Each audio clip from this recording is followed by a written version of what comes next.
Hello and welcome to our today's session of mobile application development MAD. We are looking unit number 4. The name of unit is designing user interface with Vue.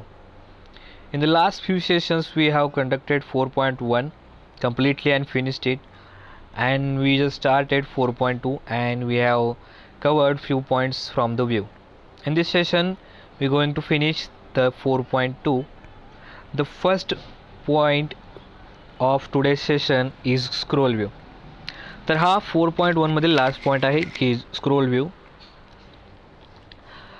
तर ज्या वेळेला आपल्याकडे large amount of text असतं, म्हणजे जा अर्थ काय, आपल्याकडे मोठा पॅराग्राफ असेल किंवा जास्त डिस्क्रिप्टिव्ह जर माहिती असेल आपल्या ॲप्लिकेशनच्या युजर इंटरफेसमध्ये, जे काही आपण त्याला कंटेनर म्हणू शकतो किंवा त्याच्यामध्ये आपण जे काही टेक्स्ट घेतो ते एका म्हणजे सिंगल व्ह्यूपेक्षा जर जास्त असेल तर तो स्क्रोल करायला पाहिजे. त्यासाठी आपण स्क्रोल व्यू यूज करतो. So what about the large amount of text, तर यासाठी आपण स्क्रोल व्यू यूज करतो. जसं की न्यूज स्टोरीज असतील, जे काही आर्टिकल असतील तर आर्टिकल्स असतील, बरेचसे टेक्निकल असतील, नॉन टेक्निकल, स्पोर्ट्स आर्टिकल असतील, तुमचे न्यूजपेपर असतील म्हणजेच न्यूज, त्यानंतर तुमचे बुक्स असतील, PDFs असतील, जे काही सॉफ्ट कॉपी असतील, ज्या काही बऱ्याच गोष्टी ज्याच्यामध्ये लार्ज अमाऊंट ऑफ डेटा असतो, तर त्या ठिकाणी आपल्याला स्क्रोल व्यू यूज करावा लागतो. To scroll view a text view, to scroll a text view, embed in it the scroll view. म्हणजे ज्या वेळेला आपल्याला स्क्रोल करायचं असतं एखाद्या टेक्स्ट व्ह्यूसाठी, तर ते आपण स्क्रोल व्ह्यूमध्ये घेतो, जेणेकरून आपल्याकडे ह्यूज डेटा असेल किंवा मॅक्सिमम अमाऊंटमध्ये जर डेटा असेल जो की आपण ॲज अ टेक्स्ट व्ह्यूमध्ये घेतलेला आहे, तर तो स्क्रोल करण्यासाठी आपल्याला स्क्रोल व्ह्यूमध्ये आपण त्याला एम्बेड करतो. In Android here only one view element, means usually the text view, is allowed in the scroll view, because basically what happens in the text view, in the scroll view basically there is much large amount of text, म्हणजे जास्त अमाऊंटमध्ये आपल्याला information असते, त्यामुळे ते by default text व्ह्यूमध्ये जातं. आणि स्क्रोल व्ह्यूमध्ये फक्त युजली टेक्स्ट व्ह्यूज फक्त अलाव केलेला आहे. हा फक्त एकच व्ह्यू आहे जो की व्ह्यू एलिमेंटमध्ये आपल्याला स्क्रोल व्ह्यूमध्ये अलाउ केलेला आहे. To scroll multiple elements use one view group such as linear layout within the scroll view. So basically आपल्याकडे काय असतं, एक लेआउट असतो, त्या लेआउटमध्ये आपले जे काही टेक्स्ट व्ह्यू असतो, म्हणजे जे काही इन्फॉर्मेशन असते, डिस्क्रिप्शन असतं, तर ते most of the time linear लेआउटमध्ये असतं. तर लिनियर लेआउट हा काय असतो, कशा प्रकारे दिसतो, कसा डेव्हलप करायचा, याच्या सगळ्या गोष्टी आपण डिस्कस ऑलरेडी केलेल्या आहेत. तर लिनियर लेआउट बेसिकली आपण इथे यूज करतो. व्ह्यू ग्रुप पण याच्यामध्ये यूज करतो, जे की आपण मल्टिपल एलिमेंट्स असतात जे की आपण स्क्रोल करतो आपल्या ॲप्लिकेशनमध्ये, जो काय आपल्या युजर इंटरफेसमध्ये असतो त्या ठिकाणी. तर बेसिकली यात गोष्टी काय आहेत, आपण या ठिकाणी व्ह्यू ग्रुप यूज करतो, त्याच्यामध्ये जो काही लेआउट असतो तो असतो linear layout. Scroll view for scrolling content. So scroll view is a subclass of a frame layout. Remember, scroll view जो आहे तो आहे फ्रेम लेआउटचा सबक्लास. तर हे कशा लक्षात ठेवायचं, जो काही आपल्याला एखादा युजर इंटरफेस दिसतो, जी काय आपल्याला फ्रेम दिसते, तर त्या फ्रेम लेआउटमध्ये जर आपल्याला मल्टिपल स्क्रोल करायचे असतील पेजेस किंवा मल्टिपल फ्रेम्स जर स्क्रोल करायचे असेल, तर त्या आपल्याला बाय डिफॉल्टली फ्रेम लेआउटमध्ये घ्यावे लागतात. तर ह्या पॉईंटवर लक्षात ठेवायचं की मेन फ्रेममध्ये आपल्याला मल्टिपल फ्रेम्स जर स्क्रोल करायचे असतील, तर जो काही आपला स्क्रोल व्ह्यू असणार आहे तो आपल्या फ्रेम लेआउटचा सब क्लास असणार आहे. It holds all the content in the memory. So basically what happens, the scroll view असतो, जो काही स्क्रोलिंग कंटेंट आपण यूज करतो, तो काय करतो, जो काही कंटेंट असतो आपला आपल्या ॲप्लिकेशनमधील, तर तो सगळा कंटेंट आहे तो मेमरीमध्ये होल्ड करायचं काम करतो, जो की स्क्रोल व्यू आहे तो. It is not good for long text complex layouts. तर जो काही बेसिक लेआउट किंवा बेसिक जे काही टेक्स्ट असतं, जे की टू मच लॉंग नसेल पण बऱ्यापैकी न्यूज असतील किंवा छोटे छोटे आर्टिकल्स असतील, तर त्यासाठी आपल्या ह्या गोष्टी यूज करतो आपण scroll view for the scrolling content, की ज्याच्यामध्ये आपण बऱ्यापैकी मॉडरेट लेवल जर टेक्स्ट असेल तर तेही कन्सिडर करू शकतो, आणि मीडियम लेवलचा लेआउट असेल. कॉम्प्लेक्स लेआउट आणि जो काही लाँग टेक्स्ट असेल तर त्या शक्यतो त्यासाठी तर हा गुड नाही आहे. It do not nest multiple scrolling view.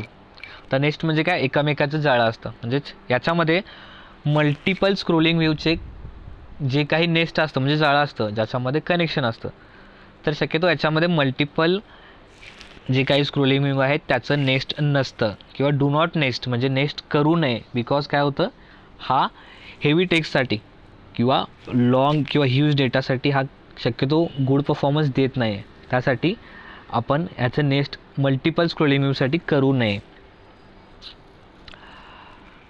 Use horizontal scroll view for horizontal scrolling.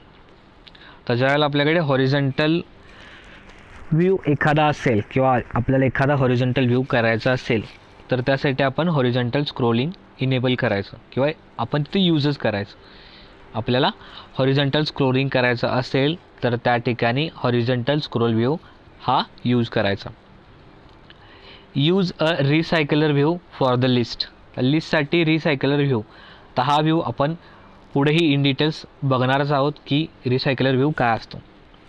Use a recycler for list. आता ज्यावेळेला आपण लिस्ट घेतो आपल्या युजर इंटरफेसमध्ये जेणेकरून त्यामध्ये आपण इन्फॉर्मेशन स्टोअर करतो, त्या ठिकाणी आपण रिसायकलर व्ह्यू यूज करायचा आहे. तर हा झाला पहिला पॉईंट. आता येतो scroll view layout with one text view. आता ज्यावेळेला आपल्याकडे एकच टेक्स्ट व्ह्यू आहे तर त्यासाठी आपण स्क्रोल व्ह्यू लेआउट कसा यूज करायचा. तर आपण कोडिंगला जाऊन डायरेक्ट सुरुवात करूया. स्क्रोल व्ह्यू घ्यायचा, टॅग घ्यायचा, त्याच्यामध्ये लेआउट विड्थ घ्यायची, ह्या बेसिक गोष्टी आहेत सगळ्या, त्याचं इनिशियलायझेशन करून घ्यायचं. हां, इथं लेआउट बिलो हा एक लेआउट आहे ज्याच्यामध्ये आपण आय डी घेऊन त्या आर्टिकलचं सब हेडिंग द्यायचं. हा बिलो आहे, त्यामध्ये आपल्या आर्टिकलला सब हेडिंग द्यायचं. त्यानंतर आता सिंगल टेक्स्ट व्ह्यू जो की आपल्याकडे सिंगल टेक्स्ट व्ह्यू आहे. आता टेक्स्ट व्ह्यूचा टॅग घ्यायचा, त्या टॅगमध्ये आपण पहिल्यांदा आपली लेआउटची विड्थ घ्यायची, मग त्याची हाईट घ्यायची. ठीक आहे. आणि ज्यानंतर काही ज्या गोष्टी असतील की तुम्ही टेक्स्ट व्ह्यूमध्ये तुमचं काय जे काही कंटेंट लिहिणार असाल, त्याचं डिस्क्रिप्शन लिहिणार असाल तर ते सगळं याच्यामध्ये कवर होतं. ठीक आहे. त्यानंतर स्क्रोल व्ह्यू क्लोज करायचा. तर बेसिकली अशा प्रकारे हा आपल्याला दिसून येतो. तर या ठिकाणी आपल्याला राईट साईडला आपल्याला दिसतो इथं रिलेटिव्ह लेआउट. तर या ठिकाणी आपण डिरेक्टली बघूया की या ठिकाणी आपला हा आहे मोबाईलचा यूजर इंटरफेस की ज्याच्यामध्ये आपल्याला ह्या ज्या गोष्टी दिसतात. आणि हा जो लेफ्ट साईडला आपल्याला आहे रिलेटिव्ह लेआउट, त्याच्यामध्ये आपल्याला बऱ्याचशा गोष्टी दिसून येतात. तर जो काही पहिला जो ब्लू बॉक्स आहे ज्याला रेड एक लाईन दिलेला आहे त्याला आपण म्हणतो टेक्स्ट व्ह्यूचं हेडिंग. जे हेडिंग असतं ते इथं असतं आणि जे सब हेडिंग असतं त्या ठिकाणी आपण घेतलेलं होतं. आणि त्याच्या खालोखाल बरोबर टेक्स्टचा सब हेडिंग आहे जे की आपण या ठिकाणी लिहिलेलं आहे. आणि त्याखाली स्क्रोल व्ह्यूमध्ये आता हा जो बॉक्स आहे तो आहे आपला स्क्रोल व्ह्यू. त्या स्क्रोल व्ह्यूमध्ये आपण घेतलेला आहे एक सिंगल टेक्स्ट व्ह्यू जो की आपल्याला इथं दिसतो. हा स्क्रोल व्ह्यू आहे. या स्क्रोल व्ह्यूमध्ये आपण घेतलेला आहे single article single text view जो की आपल्याला ह्या यूजर इंटरफेसमध्ये ह्या ॲप्लिकेशनमध्ये आपल्याला दिसून येतो. आता झूम करून दाखवतो मी तुम्हाला की ह्या ठिकाणी आपल्याला अशा प्रकारे दिसतात. तर या ठिकाणी रिलेटिव्ह लेआउट आहे टॉपमध्ये इथं या साईडला, त्याखाली आहे आपल्याला व्ह्यू, त्या व्ह्यूमध्ये आपल्याला सगळ्या गोष्टी दिसतात. तर ह्या गोष्टी इंटरलिंकिंग कशा होतात त्या एका बघा. ठीक आहे. तर हा झाला example of scroll view layout with the one text view. ठीक आहे. तर आता scroll view layout with the view group घेऊया. आता आपण सिंगल टेक्स्ट व्ह्यू झाला आपला तर व्ह्यू ग्रुप घेऊया. सेम कोडिंग असणार आहे, बऱ्यापैकी सेम गोष्टी असणार आहेत. त्यामध्ये आपण लिनियर लेआउट घेणार आहे की जसं आपण मगाशी चर्चा केलेली होती की त्याच्यामध्ये लेआउटमध्ये basically most of the time आपण लिनियर लेआउट घेतो. तर त्या ठिकाणी विड्थ घेतली, विड्थ नंतर आपण घेतली हाईट, त्यानंतर घेतला आपण इथं ओरिएंटेशन जो की आपला युजर इंटरफेस व्हर्टिकली असणार आहे. आपण व्हर्टिकली स्क्रोल करणार आहे त्यासाठी आपला जो काही ओरिएंटेशन असणार आहे तो आपण इथं व्हर्टिकल घेतलेला आहे. तर त्यानंतर घेतलेला आहे टेक्स्ट व्ह्यू. टेक्स्ट व्ह्यूमध्ये आपण घेतलेले आय डी, त्याच्यामध्ये पण घेतलेलं आहे आपण सब हेडिंग, त्यामध्ये टेक्स्ट व्ह्यू. ठीक आहे. त्यानंतर आपण घेतलेला आहे आय डीचा आर्टिकल घेतलेला आहे या ठिकाणी आपण. ठीक आहे. आणि जो काही लिनियर लेआउट आहे तो क्लोज केलेला आहे. ह्या ठिकाणी आपण आता ह्याचा युजर इंटरफेस कसा येणार तर स्क्रोल व्ह्यू पण इथं खाली क्लोज केला. तर ह्या ठिकाणी आपल्याला दिसून येतं. जसं आपण मगाशी बघितलेलं आहे तशा प्रकारे सेम हा आहे स्क्रोल व्ह्यूचा आउटलाईन. त्याच्यामध्ये आपल्याला आहे लिनियर लेआउट. त्या लिनियर लेआउटमध्ये आपण घेतलेला आहे टेक्स्ट व्ह्यूचा सब हेडिंग आणि टेक्स्ट व्ह्यूचा आर्टिकल म्हणजे टेक्स्ट व्ह्यू आर्टिकल. आणि जे काही मेनवरती आहे तो आहे रिलेटिव्ह लेआउट. त्याच्या खालोखाल आहे टेक्स्ट व्ह्यूचा मेन हेडिंग. आता ह्यातल्या ज्या गोष्टी असतात, हा वर्टिकल आहे त्यामुळे हे वर्टिकल आलेलं आहे. जो काही सब हेडिंग आहे तो सब हेडिंग आपण टेक्स्ट व्ह्यूमध्ये इथे घेतलेला आहे. हा हेडिंग त्या रेड लाईननुसार बघायचा की हा सब हेडिंग कुठं आहे आपल्या टेक्स्ट व्ह्यूचा. ठीक आहे. तर त्यानंतर आपला टेक्स्ट व्ह्यूचा आर्टिकल आहे जो की मगाशी आपण मागच्या स्लाईडमध्ये बघितलेला आहे. तो याचा आय डी इथं आपल्याला इथं आहे, म्हणजे ह्या आर्टिकलचा आय डी आपण इथे घेतलेला आहे आणि याचा जो आहे तो सगळा कंटेंट ह्या ठिकाणी आहे. तर युज्युअली ह्या सगळ्या गोष्टी अशा आपल्या युजर इंटरफेसला दिसतात आणि त्याचं ग्राफिकली रिप्रेझेंटेशन अशा प्रकारे होतं. आणि हा त्याचा ॲक्च्युअल कोड झाला. सिम्पल इझी वेनं एक्सप्लेन करायचा प्रयत्न केलेला आहे. हां, तर scroll view with image and buttons ह्या ठिकाणी आपण काय असणार आहे, पहिला आपला मेन स्क्रोल व्ह्यू असणार आहे. त्यानंतर लिनियर लेआउट, त्याच्यामध्ये आपण घेतो इमेज व्ह्यू. हा इमेज व्ह्यू हा लिनियर लेआउट जो असणार आहे तो आपल्याला one child of scroll view you can be the layout which can be the layout. लक्षात ठेवा, one child of scroll view, one child of a scroll view which can be a layout which is here linear layout. म्हणजे scroll व्ह्यूचा एखादा child असेल तर तो linear layout किंवा लेआउटचा तो एक लेआउट होऊ शकतो. One child of a scroll view which can be a layout म्हणजे एक चाइल्ड व्ह्यू जर स्क्रोल व्ह्यूचा असेल तर तो लेआउट होऊ शकतो. आणि त्याच्याखाली जो काही इमेज व्ह्यूपासून बटन्स आणि टेक्स्ट व्ह्यू हा जो टॅग्स आहेत, हे जे टॅग्स आहेत त्याला आपण म्हणणार आहे चिल्ड्रन ऑफ अ लेआउट. हा झाला आपला स्क्रोल व्ह्यूचा चाइल्ड आणि इथं आहे लेआउटचा चाइल्ड. हिअर काय, स्क्रोल व्ह्यूचा चाइल्ड हा लेआउट होऊ शकतो आणि हे जे असणार आहेत ते मेन लेआउटचे चिल्ड्रन्स असणार आहेत. लक्षात घ्या. ठीक आहे. हा आहे सिम्पल स्ट्रक्चर. कोडिंग अशा प्रकारे करायचं आपण.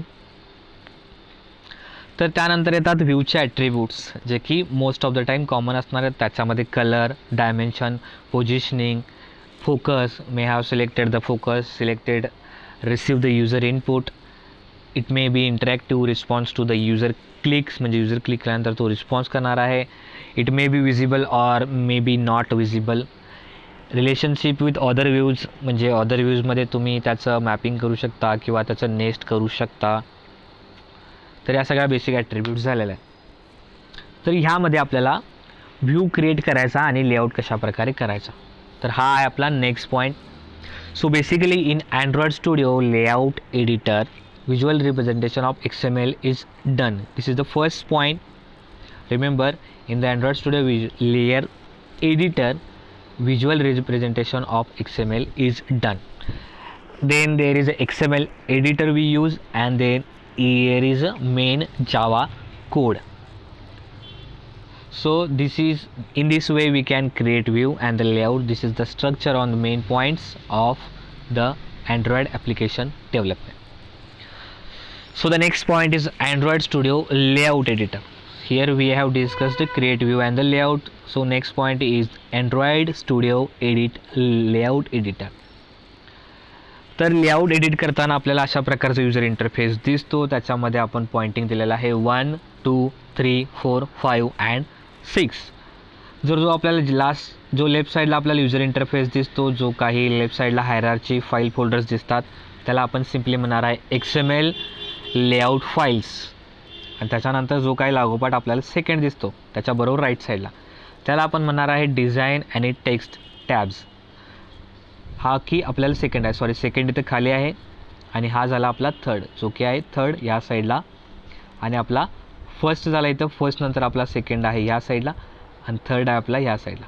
थर्डला आपण म्हणणार आहे पॅलेट पॅनल ज्याच्यामध्ये आपल्याला बऱ्याचशा गोष्टी मिळतात. त्यानंतर फोर्थ आहे कॉम्पोनंट ट्री जो की पॅलेटच्या बरोबर राईट साईडला आहे की कॉम्पोनंट ट्री म्हणजे कोणता कॉम्पोनंट तिथे अवेलेबल आहे त्या गोष्टी. आणि हा जो आपला आहे 5th नंबरचा त्याला आपण म्हणणार आहे डिझाईन अँड ब्लूप्रिंट पॅन्स म्हणजे जे काय आपल्याला डिझाईन युजर इंटरफेस करायचं आहे त्या गोष्टी आणि त्याचं panels. And sixth one is attribute tab. There is attribute tab. You can find it out on the right side. So basically this is the layout of a editor. ठीक है.